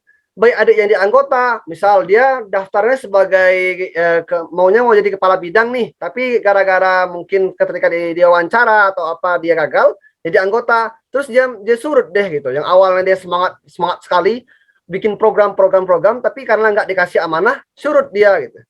Apakah seperti itu? Tidak ya, karena amanah sekecil apapun akan dipertanggungjawabkan. Nggak ada ceritanya ikut barisan ketua, ikut barisan anggota, nggak ada ya, adik gitu. Tadi jangan sampai mindset seperti itu tertanam gitu. Awak biasalah ndak kerajo, yang penting kan ketua dojo. Apalagi di kepanitiaan adik, apalagi di masa pandemi sekarang, ndak nampak kan orang-orangnya gitu. Mau marah gimana, paling nus dada kan gitu. Mana ketua PJ perlengkapan, PJ acara dan sebagainya gitu. Nah, itu. Jadi tidak ada hal poin pertama adalah bahwasanya amanahnya tidak, pertanggungjawaban tidak memandang bidang, tidak memandang posisi. Siapapun, baik gubernur, baik sebagai pemimpin maupun anggota, sama pertanggungjawabannya. Tentu, kalau seperti itu kita harus siap-siap. Nggak ada ceritanya lari-lari gitu. Gitu ya adik ya. Nah, dan harus bangga dong. Jangan sampai nanti ketika kita jadi anggota, kita insecure. Nih, jadi anggota aku, balo, awak nih jadi ketua mah. Jangan sampai seperti itu. Ingat, amanah tuh posisi atau amanah itu tidak datang secara spontan ya, ataupun secara tiba-tiba. Pasti sudah atas izin yang Maha Kuasa, Allah ya, kalau kita di Islam. Maka yakin aja kalau bagus performa adik-adik di anggota, maka peluangnya gitu ya. Maka barangkali Allah berikan posisi sebagai pemimpin. Begitupun kebalikannya. Dan yang paling penting adalah pemimpin itu memiliki beban lebih besar daripada anggota. Jangan anggap juga jadi pemimpin tuh ini ya ringan ya gitu. Malahan lebih besar tanggung jawabnya daripada anggota. Bayangkan adik gitu. Ketika anggotanya berbuat salah gitu, dan pemimpinnya tidak menegur, maka kesalahannya berada di pemimpin gitu. Begitupun sebaliknya gitu ya. Tapi ketika pemimpin ini dalam tanda kutip dia melakukan kesalahan dan dia misalnya program-programnya negatif, program-programnya menjerumuskan, apalagi seperti itu, makanya pertanggungjawaban pemimpin itu lebih besar daripada anggota. Tapi pahala pemimpin itu juga besar sebenarnya kalau kita bawa gitu. Kenapa Bang? Coba kita bayangkan, gubernur bikin agenda seperti ini, agenda kajian rutin berkolaps dengan semua ormawa, Porsia, Hima, maupun PM, kan jadi pahala jariah bagi gubernur ya, gitu. Ataupun ketua departemen, ketua bidang. Nah, yang tidak didapatkan oleh orang-orang lainnya, maka sebenarnya kita bersyukur sebenarnya di dalam organisasi ini kita diberikan peluang pahala yang lebih besar daripada orang-orang yang tidak bergabung di organisasi. Itu yang pertama tadi poin. Bahwasanya pertanggungjawaban itu tidak berdasarkan posisi, baik anggota biasa kita, ketua pelaksana, gubernur, wali kota, itu semuanya sama pertanggungjawabannya. Yang kedua adalah jikalau kita bandingkan dengan orang-orang yang tidak memiliki amanah di posisi kita, terlebih misalnya wali kota atau gubernur sebagai pemimpin, itu punya peluang lebih besar pahalanya. Kenapa Bang? Karena kita bisa bikin kebijakan, gitu. Tergantung kita maunya seperti apa gitu. Itu ada Dik. Nah, sekarang kita lebih ke review ya. Karena kalau dalil-dalil sudah disampaikan semua, jadi saya apapun tidak terlalu banyak paham mengenai dalil-dalil. Yang kita sama-sama belajar saja di sini. Itu yang pertama gitu. Yang kedua adalah Bang, ya. Saya sudah berusaha semaksimal mungkin. Awak di kerohanian Bang, kok contohnya Bang? Awak sudah menyelenggarakan kajian rutinitas kok Bang, gitu. Berarti awak sukses Bang, nah, gitu ya. Ketika misalnya progress report, alhamdulillah program kerja kerohanian berjalan rutin, gitu ya. Sedangkan dilihat dari bidang lainnya, ternyata ada yang terbengkalai. Contoh misalnya Mingkem yang dahulu yang dahulu bisa mengadakan agenda-agenda, misalnya di departemen ini ya, bakat ya, mikat dan sebagainya, itu bisa mungkin bikin agenda kerohanian, sport ataupun seni, gara-gara ini online nggak bisa gitu. Ternyata nggak gagal gitu ya, beberapa departemen gagal dan ternyata di kerohanian berhasil. Apakah itu jadi indikasi berhasil satu organisasi, Bang? Jawabannya adalah tidak gitu ya. Kenapa? Karena emang amanah ini dia satu dengan lainnya saling menyangkut gitu ya. Tidak bisa misalnya awak jalankan dengan ikhlas Bang, alhamdulillah wah ikhlas gitu. Awak di bidang kerohanian, program kerja awak kajian. Jadi awak harus fokus ke situ. Nah, tidak bisa seperti itu aja Dik. Tapi namanya sistem adalah ketika misalnya satu kena, maka yang lainnya akan kena. Gitu. Ibaratnya satu tubuh, yang tangan terluka, maka kepala, gigi, semuanya pasti akan terasa terluka juga gitu ya. Nah gitu. Jadi amanah di dalam organisasi kita tuh saling kait gitu. Nggak bisa kita sukses di bidang kita sendiri, sedangkan di bidang lainnya nggak sukses gitu. Banyak ya cerita. Ini sudah menjadi cerita klasik juga sebenarnya Dik gitu. Dia mementingkan departemennya sendiri, dia mementingkan bidangnya sendiri. Yang akibatnya adalah gubernur ataupun pemimpin ataupun bidang lainnya geleng kepala gitu. Kenapa? Karena tadi seolah-olah bekerja sendiri gitu. Kok Bang bisa seperti itu bercerita Bang? Ya karena pernah terjadi seperti itu gitu ya. Dan beberapa baru-baru ini juga pernah dapat cerita dari adik-adik di lapangan juga demikian gitu. Jadi tetap ya, meskipun kita dalam artiannya kita amanahnya itu masing-masing, tapi kita punya korelasi dengan teman-teman satu sistem gitu. Nasihat menasehati juga sangat diperlukan gitu ya adik gitu. Maka salah satu indikasi kalau suksesnya satu organisasi, satu lembaga itu adalah semua bidang, semua departemen gitu, itu berjalan seiring seirama. Itulah disebut satu lembaga atau organisasi sukses gitu.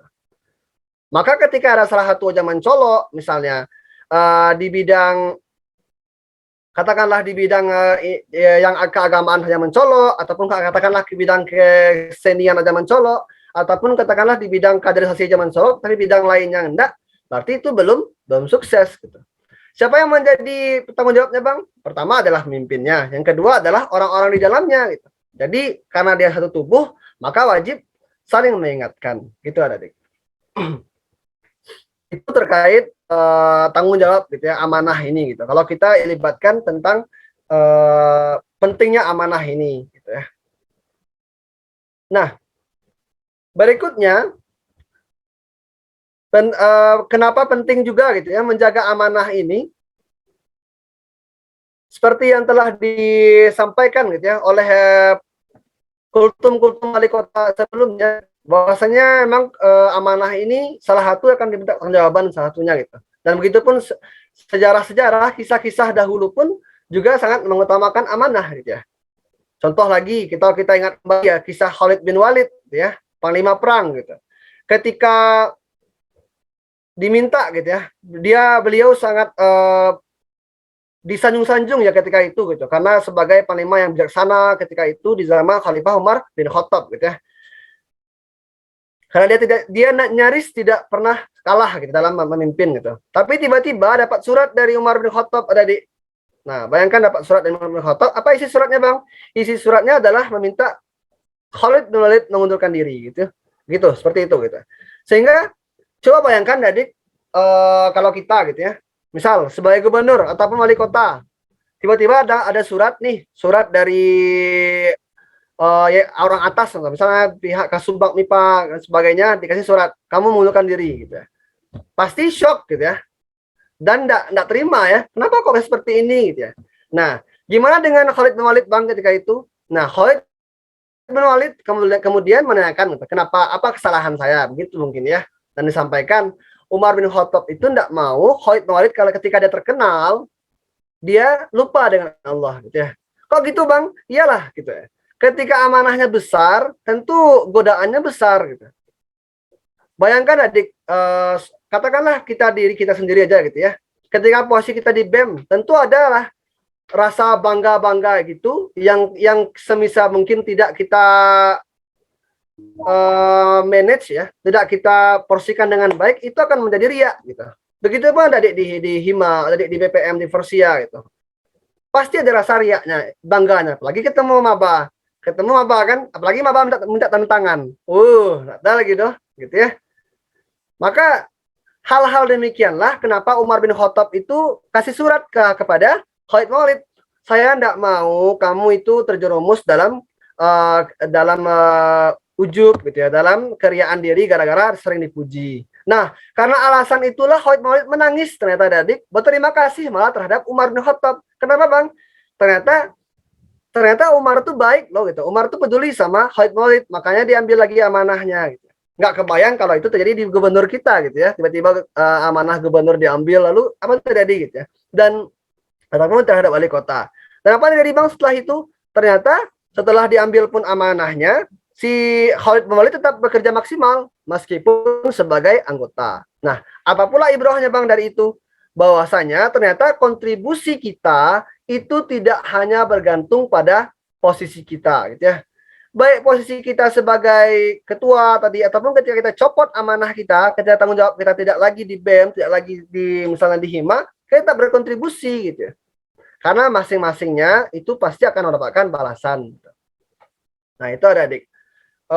Maka hal-hal seperti itu yang kita perlu pertimbangkan, yang kita perlu ingat-ingat gitu ya. Ingat-ingat dahulu apa alasan kita masuk di BEM, apa alasan kita masuk di Hima, apa alasan kita masuk di Forsia, di BPM. Kalaulah misalnya alasan kita itu untuk kebaikan, niatnya baik, tetap pertahankan gitu ya. Tapi kalau alasan kita mau ngambil tenar aja, misalnya mau dikenal sama orang banyak dan mendapat pujian, nah mari kita perbaiki niat gitu ya. Baik lagi seperti ceramahnya dari Himafi tadi ya, dari Himafi tadi, bahwasanya semuanya tergantung nih niat. Kalau cuman ngambil tenar aja, kalau cuman ngambil posisi aja, itu cuman itu yang kita dapatkan. Nggak dapat balasan ataupun pahala sama sekali gitu ya. Tapi kalau kita niatkan karena untuk belajar, untuk ilmu, untuk belajar menambah pengalaman, apalagi untuk berdakwah, untuk mengajak orang kebaikan gara-gara aturan kita, nah itu mendapat pahala ganjaran dari Allah gitu ya. Tentu kalau kita umat Islam pasti yakin ya adanya hari pembalasan gitu. Maka setiap apapun yang kita lakukan itu harus diingat kembali niat-niat kita gitu ya. Jangan sampai kita miring gitu. Kalau kita miring niatnya, tolong kita perbaiki dahulu sebelum berakhir pengurusan, apalagi udah setengah pengurusan ini.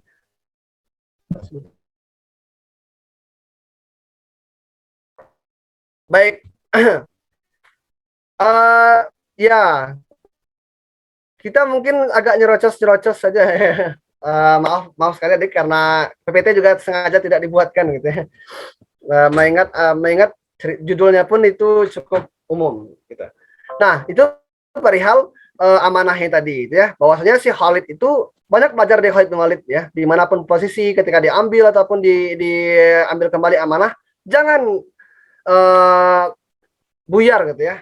Karena sejatinya apapun posisi kita, anggota kita, nggak masalah, jangan sampai insecure. Apalagi ketika sebagai gubernur, sebagai wali kota, sebagai ketua departemen, itu pasti banyak godaannya adik ya. Ibarat pohon, dia makin tinggi, makin banyak hembusan angin. Nah gitu.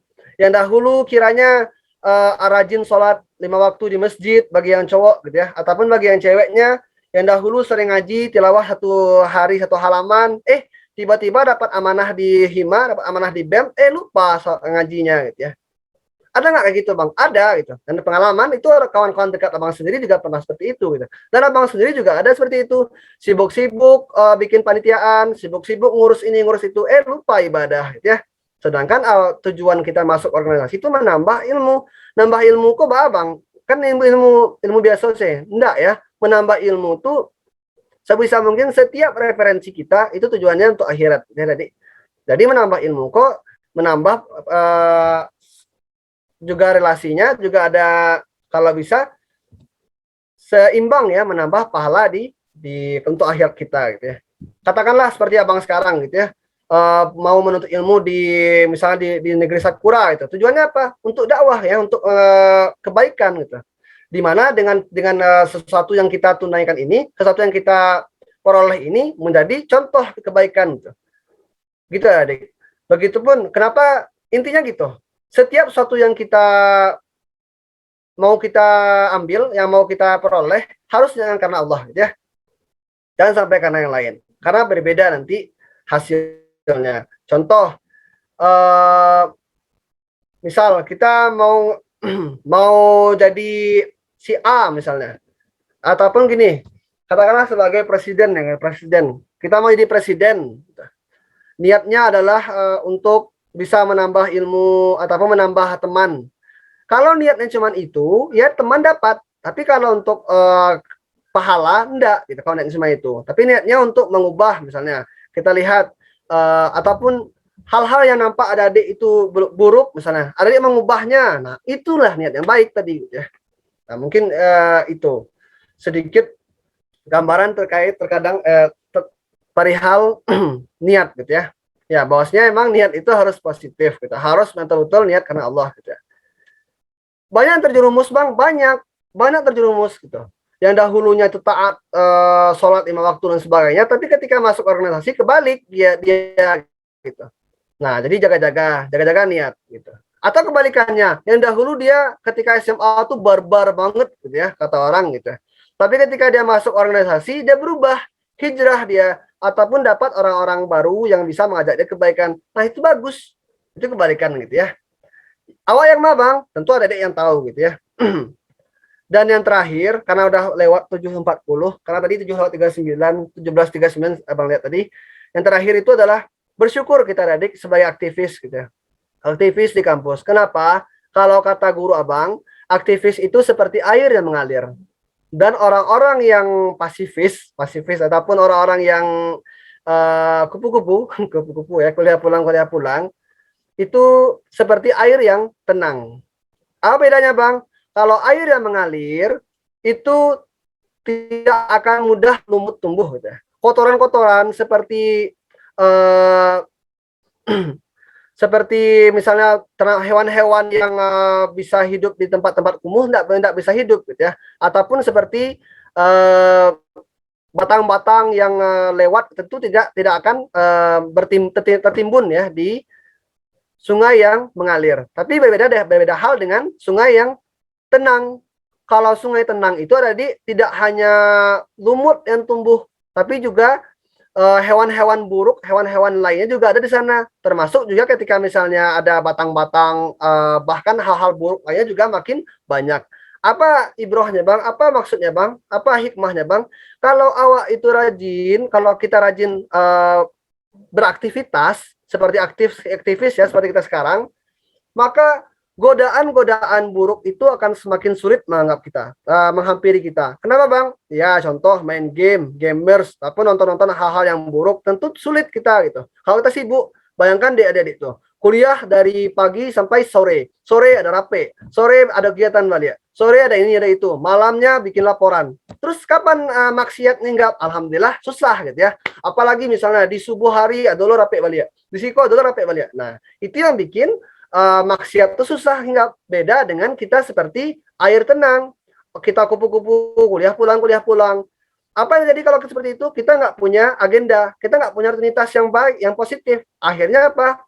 Yang rutinitas buruk datang. Misalnya kita kecanduan main game, kecanduan hal-hal negatif. Karena kenapa? Pikiran tuh nggak ada, pikiran tuh kita blank, jadi kosong gitu.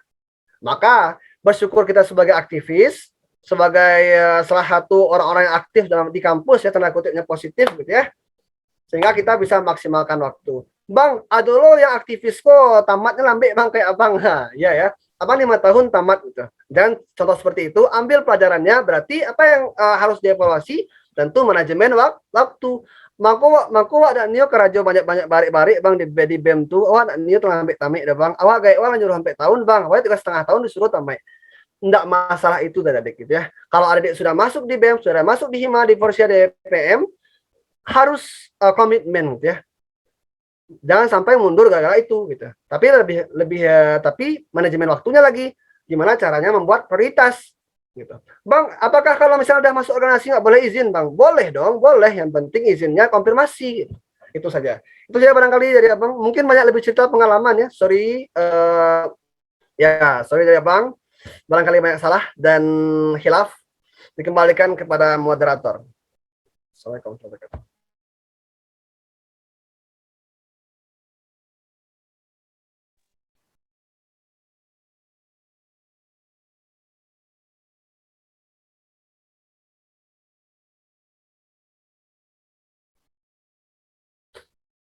Ya, moderator.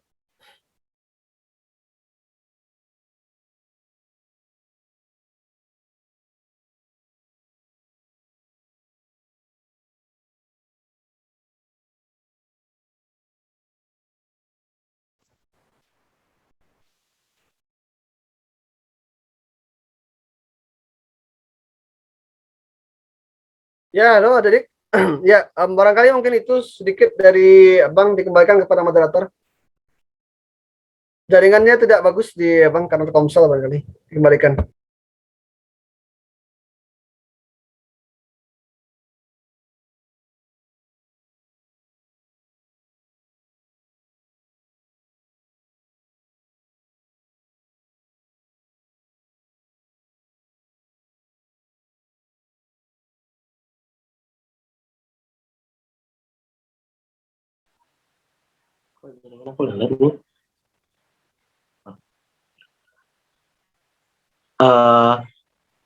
Mohon maaf, abang-abang sekalian, tadi saya keluar dari Zoom. Apakah penyampaian materi dari Bang Sultan sudah? Ya, sudah, Dik, sudah, Van. Mohon maaf ya Bang, tadi keluar dari Zoom, jaringannya agak lelet nih Bang. Iya, sama Abang juga seperti itu. Baiklah, terima kasih kepada Bang Sultan yang telah menyampaikan materinya tadi. Itu materi sangat bermanfaat, khususnya kita sebagai mahasiswa dalam menerapkan sikap-sikap dalam berorganisasi yang bagaimana. Nah, baiklah, kita langsung saja masuk ke sesi diskusi. Di sini saya hanya memberikan kesempatan untuk dua penanya, karena waktunya juga udah nggak memungkinkan lagi. Baik, kepada rekan-rekan yang ingin bertanya, dipersilahkan.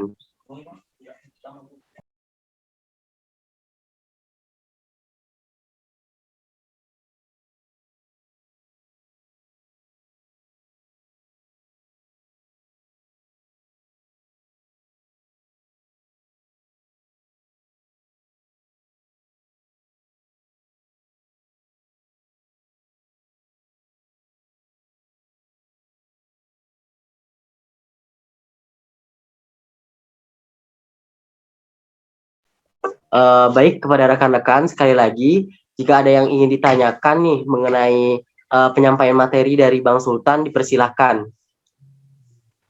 Baik, izin bertanya.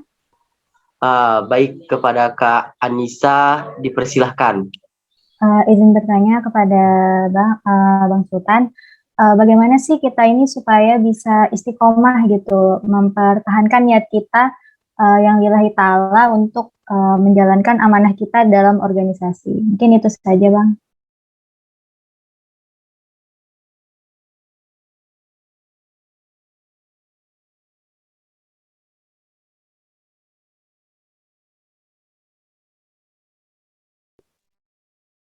Langsung jawab atau gimana, moderator?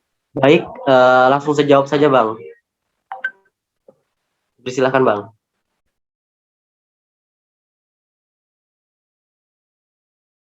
Tadi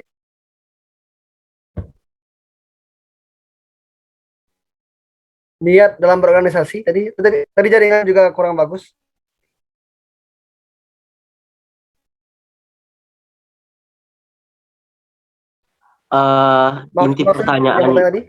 Inti pertanyaan dari Kak Anissa tadi, bagaimana sih biar kita istiqomah untuk mengikuti suatu organisasi itu, Bang?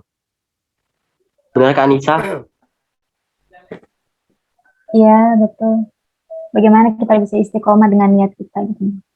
Baik, kepada Bang Sultan, dipersilakan. Ya, baik. Pertanyaan bagus. Kalau kita flashback gitu ya, semasa maba dahulu, katakanlah 2018-2019, tentu pasti ada niat kenapa harus masuk organisasi gitu ya. Dan Abang yakin niat itu pasti baik-baik gitu. Nah, caranya Bang, ketika misalnya di tengah jalan gitu ya, banyak tugas, laporan, praktikum dan sebagainya, atau banyak hal yang menghambat, itu bisa tetap istiqomah ataupun konsisten gitu ya, dengan amanah tersebut gitu. Caranya gimana Bang? Ingat kembali niat kita gitu ya, ingat kembali niat kita masuk gitu. Sudah sejauh ini masa kita mundur tiba-tiba gara-gara hal tersebut gitu ya. Kalau kita kuat gitu ya. Nah, itu kan jangan kita dalam bersemangat organisasi gitu.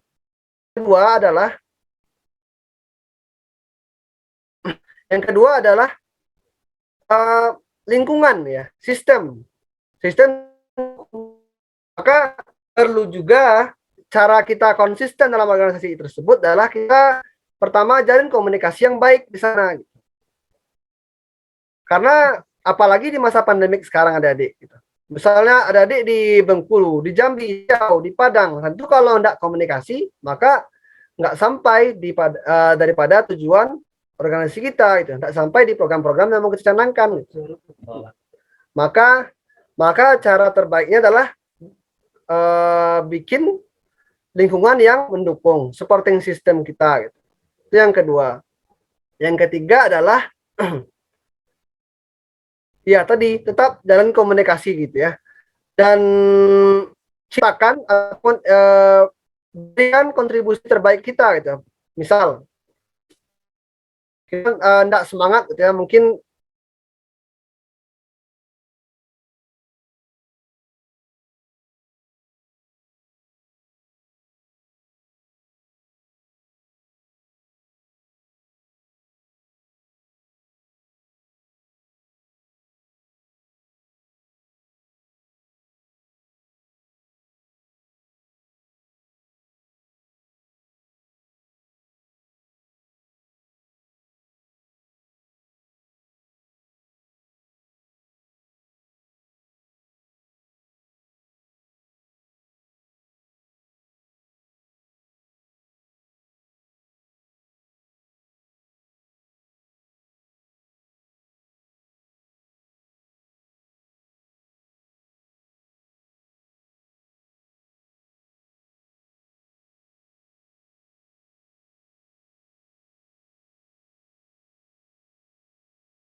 misalnya niat ataupun sistem tadi dan komunikasi. Itu yang paling diperlukan dalam organisasi.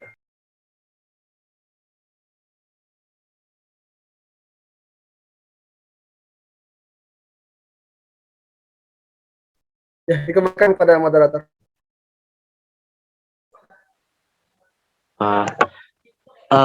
Baiklah, terima kasih ke Bang Sultan yang sudah menjawab pertanyaan Kak Anissa. Bagaimana Kak Anissa jawaban dari Bang Sultan?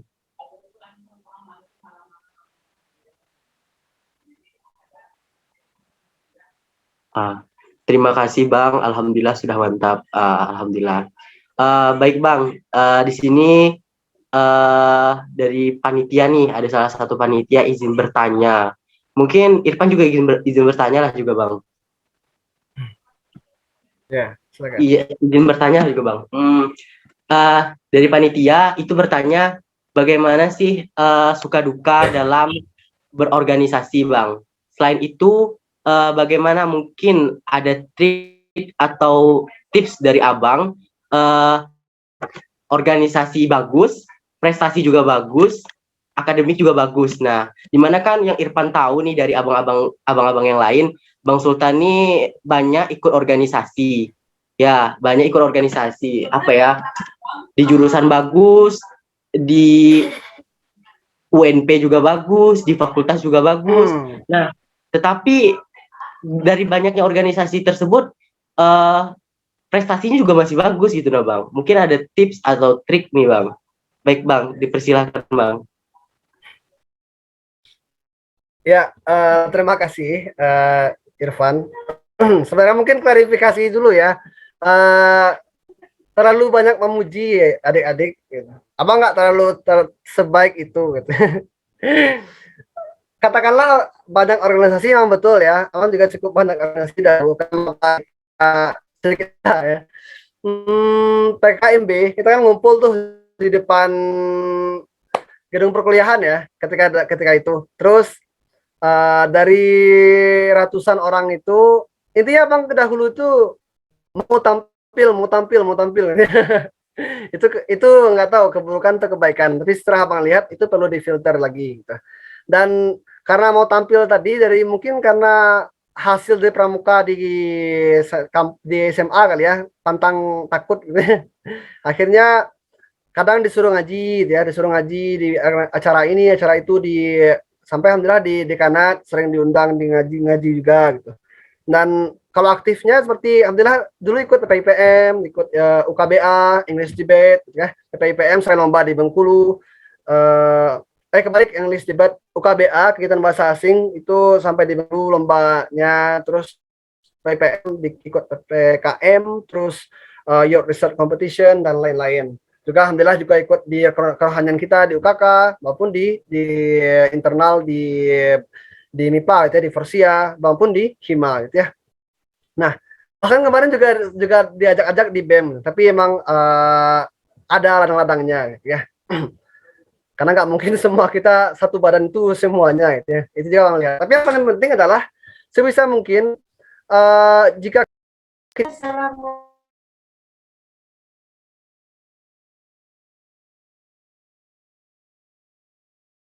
jika kita masih bisa memaksimalkan, maka tidak apa kita ikut banyak-banyak, tapi prioritas pastikan satu tempat kita fokus gitu. Nah, tentu setelah banyaknya organisasi, beberapa organisasi tadi, tentu banyak yang kita pelajari gitu ya. Salah satunya tentang ini ya, mengetahui karakter seseorang. Nampak tadi kalau kita dalam organisasi itu nampak orang-orang yang mana yang betul-betul orang baik, mana yang bermuka sedikit banyak gitu. Nah, nampak gitu ya. Apalagi ketika misalnya mana yang ada di ketika susah, misalnya ketika lagi kepanitiaan, mana yang ada, mana yang enggak. Nah, itu banyak hikmah yang Bang ambil itu. Kemudian ya tadi kenapa balik ke niat ya. Dan apakah kalau dibilang prestasi kali enggak juga ada dik, apa juga banyak. Bahkan yang sampaikan tadi sampai 5 tahun gitu ya. Mungkin itu adalah manajemen abang. Makanya kalau bisa ambil hikmah dari manajemen tersebut. Tapi gini adik, alhamdulillah juga intinya kalau apalagi adik yang mau lanjut S2 di luar negeri, S2 di bagian-bagian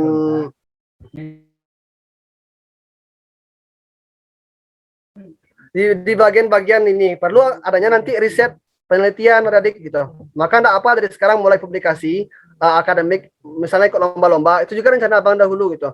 Aktif juga kita di organisasi-organisasi ormawa, tapi juga aktif dalam penulisan. Karena kenapa? Di akademik kalau lanjut kuliah S2, dia akan melihat penulisan kita, terutama gitu ya. Juga untuk experience pengalaman-pengalaman kita di lapangan tuh. Maka kalau ada yang punya niat seperti itu, enggak apa belajar menulis dari sekarang artikel atau apa gitu, penelitian. Nah itu. Kemudian iya gitu. Kalau dan jangan lupa juga komunikasi dengan dosen. Ada juga teman-teman kita ini, kawan-kawan gitu, yang aktif sekali organisasi sibuk gitu, mengatur rapat di musyawarah Munas ya, musyawarah nasional di Bandung misal. Tapi perginya nggak izin ke dosen. Nah, itu nggak bagus juga adik.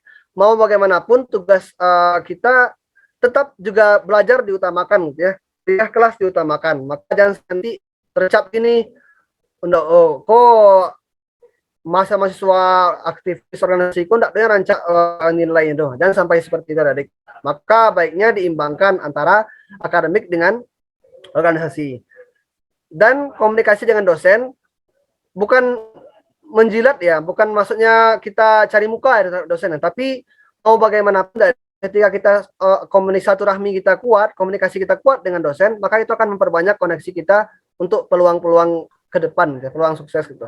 Karena kan semakin panjang satu rahmi kita juga itu akan membuat umur kita sukses gitu. Umur kita panjang. Maka jangan sampai lupa waktu. Imbangkan akademik, imbangkan organisasi. Imbangkan akademik dan jangan lupa organisasi. Insya Allah kedua-duanya saling mendukung. Dikembalikan. Baik, terima kasih kepada Bang Sultan yang telah menjawab pertanyaan-pertanyaan dari beberapa orang tadi. Nah, karena waktu juga menunjukkan mau sholat maghrib, maka acara kita dipercepat saja. Nah, yang selanjutnya ini adalah penyampaian penyampaian dari Bang Sultan tentang closing statement mengenai acara kita kali ini, Bang. Nah, mungkin dari Bang Sultan dipersilakan. Jika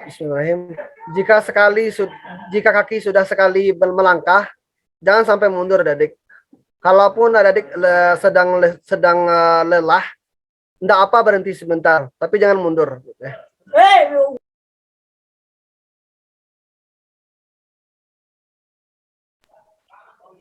Tetap melangkah gitu ya, meskipun adik berjalan gitu. Yang penting tetap melangkah dan yakinlah setiap amal kebaikan, setiap usaha-usaha adik itu akan dibalas oleh Allah Subhanahu wa taala. Apalagi itu kebaikan. Demikian dikembalikan.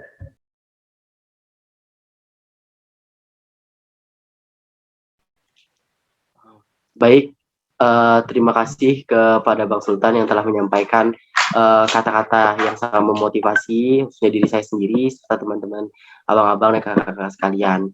Nah, baiklah kita lanjutkan saja ke acara dokumentasi. Ya, baik. Mungkin dari media bisa mengambil screenshot kepada siapa?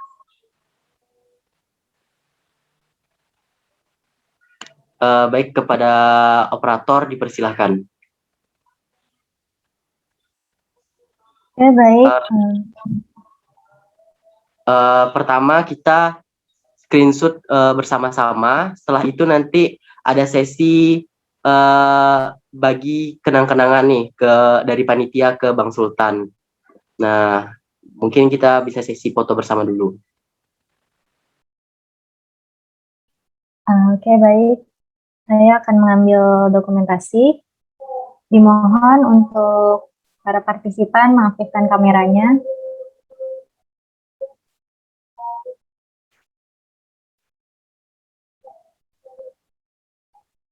Untuk mempersingkat waktu, mungkin kita mulai saja. Untuk slide pertama, 1, 2, 3. Untuk slide kedua, 1, 2, 3. Untuk slide berikutnya 1, 2, 3. Mungkin itu saja dari dokumentasinya. Saya kembalikan kepada moderator. Terima kasih kepada operator. Selanjutnya adalah sesi serah terima atau membagi kenang-kenangan nih dari panitia kepada Bang Sultan. Mungkin bisa ditampilkan.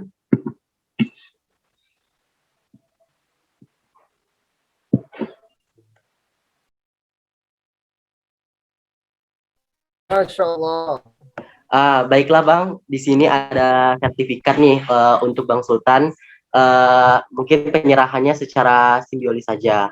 Nah mungkin bisa diambil nih screenshotan untuk penyerahan hadiahnya.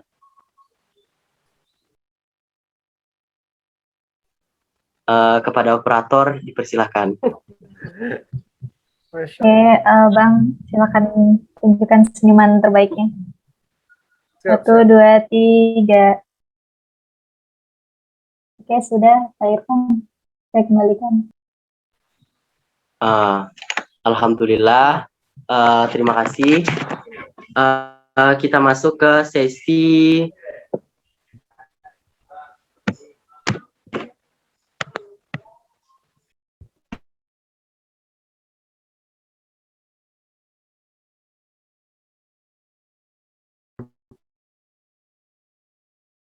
Gimana moderator, udah selesai? Terima kasih banyak adik BEM, adik semuanya, Remawa semua. IPA, fisika, matematika, statistika, biologi, BPM, Persia, semuanya. Mungkin ini ada Bang, penyerahan juga nih bagi hadiah bagi peserta-peserta kajian KRO FMIPA Fakultas Matematika dan Ilmu Pengetahuan jilid pertama. Nah, di sini ada beberapa kategori yang telah mengikuti acara kajian KRO FMIPA jilid pertama. Nah, di sini ada 3 kategori. Yang pertama adalah peserta terbaik, peserta teraktif laki-laki, dan peserta teraktif perempuan. Nah, untuk peserta terbaik itu diberikan kepada Vita Utari Painurnama. Nah, di mana merupakan staf ahli Kestari Himaki. Nah, kepada Kak Vita, selamat menjadi peserta terbaik untuk kajian KRO jilid pertama. Nah, selanjutnya adalah peserta teraktif laki-laki yang dimana diberikan kepada Bang Kaprian Alsya, yang dimana merupakan Wakoor MSDA Porsia. Kepada Bang Kaprian, selamat sudah menjadi peserta teraktif laki-laki. Selanjutnya adalah peserta teraktif perempuan yang diberikan kepada Sukria Fatima, yang dimana merupakan Eskum 2 BEM FMIPA. Baiklah, kepada Kak Sukria, selamat.